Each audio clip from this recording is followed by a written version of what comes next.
किसी महान व्यक्ति ने एक बड़ी ही अच्छी और महान बात कही है।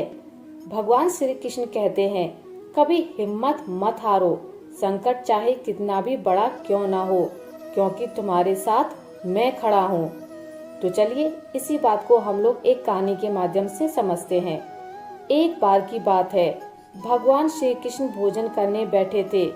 रुक्मणी जी ने 56 भोग की थाली सजा दी थी और श्री कृष्ण को भोजन करा रही थी। रुक्मणी जी ने कहा, आप बहुत व्यस्त रहते हैं, हमेशा अपने भक्तों के लिए दौड़ते रहते हैं। कभी किसी का कुछ काम आ जाता है तो आप दौड़ जाते हैं। आज बैठे हैं तो आराम से भोजन करें, हमने सारी व्यवस्थाएं कर दी हैं। श्री कृष्ण बोले, आप बिल्कुल ठीक कह रही हैं, आज मैं शांति से भोजन करूंगा। भगवान रोटी खाने के लिए हाथ मुंह के पास लाए ही थे कि उन्हें कुछ ध्यान आया।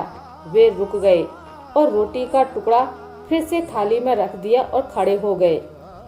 उन्होंने रुक्मणी से कहा, मैं अभी आता हूँ। रुक्मणी ने कहा, अब आप खाना छोड़कर कहाँ जा रहे हैं?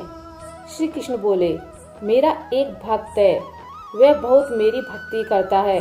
वह औघड़ जैसा रहता है तो लोग उसे पागल कहते हैं, कभी कोई मार देता है, लेकिन आज तो अति हो गई है, लोग उसे पत्थर मार रहे हैं।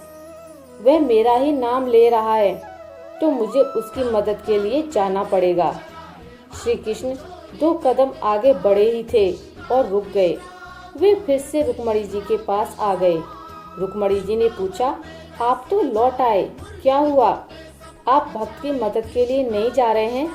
श्री कृष्ण बोले, बस अब वहाँ मेरी जरूरत नहीं है, क्योंकि मेरे भक्त ने भी पत्थर उठा लिया है। अब वह भी पलटकर जवाब दे रहा है, चलो भोजन करते हैं। इस कथा का संदेश ये है कि जब हम भगवान पर पूरा भरोसा करते हैं तो भगवान की जिम्मेदारी हो जाती है कि वे हमारी सुरक्षा करें।